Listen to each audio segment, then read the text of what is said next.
तो आमना हसन साहब, अब ये जो इस वक्त स्ट्रेंथ थी आप लोगों की, ये सारी मखसूस नशस्तें मिलाकर वो 2/3 अक्सरियत इस हुकूमत की कुल सीटों की तादाद हो गई थी। वो जो 224 का हिस्सा था वो उससे ऊपर की नशस्तें थी, लेकिन अब जब ये सीटें वापस पाकिस्तान तहरीक इंसाफ को मिल गई हैं, अब वो अक्सरियत आपकी असम्बली में नहीं रह सकी है और इनकी स्ट्रेंथ अब बढ़ जाएगी। ये ज़्यादा बेहतर तरीके से, मौसर तरीके से अपनी अपोजिशन कर सकेंगे। इस फैसले पर आपकी जमात के बहुत सारे सीनियर लीडरशिप ने अपना रद्दमल दिया है। आपने इस फैसले को कैसे देखा है? अहबाब, एक तो मैं पहले आपको ये चीज़ क्लैरिफाई कर दूं कि अभी भी बहुत क्लियर मेजॉरिटी है हम लोगों की, जो इत्तेहाद है उसकी। सो गवर्नमेंट पे तो इसका कोई असर नहीं होगा ना। पहले भी गवर्नमेंट जो है वो PMLN और उसके इत्तेहादी मिलके चला रहे थे, और आइंदा भी गवर्नमेंट के जितने मेजर डिसीजंस है, जो बिल्स पास होने हैं, बजट बनना है, सारा कुछ करना है, वो हम लोग ही कंटिन्यू करेंगे। जहां तक बात है कॉन्स्टिट्यूशनल अमेंडमेंट्स की, एक तो वो कभी 5 साल की गवर्नमेंट में 1-2 कॉन्स्टिट्यूशनल अमेंडमेंट्स, वो भी कभी कभार होती है, और उसके ऊपर एज सच कोई वो नहीं होता, क्योंकि कॉन्स्टिट्यूशनल अमेंडमेंट का मतलब ये है कि सारी पार्टीज के कंसेंसस से की जाए। PTI को भी हम लोग वैसे भी हर चीज में इनको ऑन बोर्ड लेना चाहते हैं। हम लोग कोई इंतशार की सियासत नहीं करना चाहते, पाकिस्तान की बेहतरी में काम करना चाहते हैं।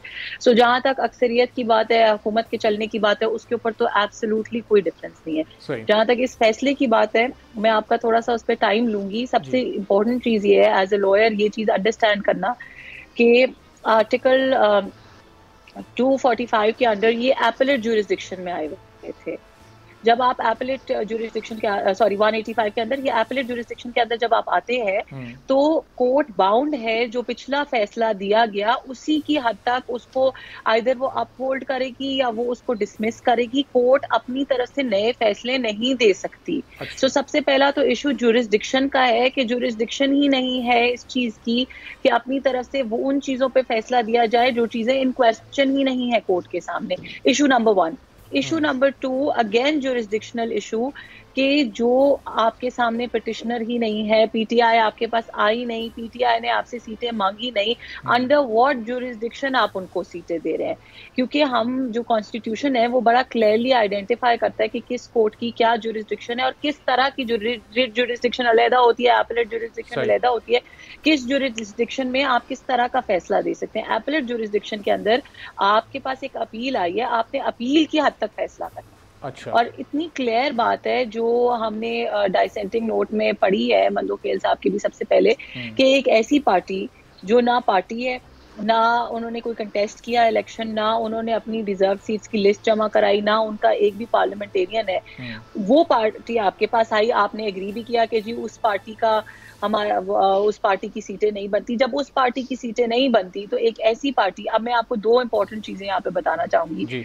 इन्होंने कहा कि जी PTI की सीटें बनती हैं क्योंकि प्रोपोर्शनल, आपने पॉलिटिकल पार्टीज को उनकी प्रोपोर्शनैलिटी के हिसाब से सीट्स देनी है आर्टिकल 51(6) के अंडर। अब आर्टिकल 56(1) के अंडर ये बड़ा क्लियरली कहा हुआ है कि जो इंडिपेंडेंट्स आपको विद इन 3 डेज ज्वाइन करके उनके प्रोपोर्शन के हिसाब से, विद इन 3 डेज जितने लोग इंडिपेंडेंट कंटेस्ट किया था जिन्होंने, उन सब ने within 3 days Sunni Ittehad council join कर ली। इन्होंने ओरिजिनली पहले से ही अनाउंस कर दिया था, लेकिन ऑफिशियली उन्होंने विद इन 3 डेज ज्वाइन कर ली। अब आप उनको किस बेसिस के ऊपर, आप नॉट ओनली के कॉन्स्टिट्यूशन रीराइट कर रहे हैं, आप पूरा अमल दोबारा से कर रहे हैं। जो जुरिसडिक्शन का बड़ा ही वो इंपॉर्टेंट नुक्ता है।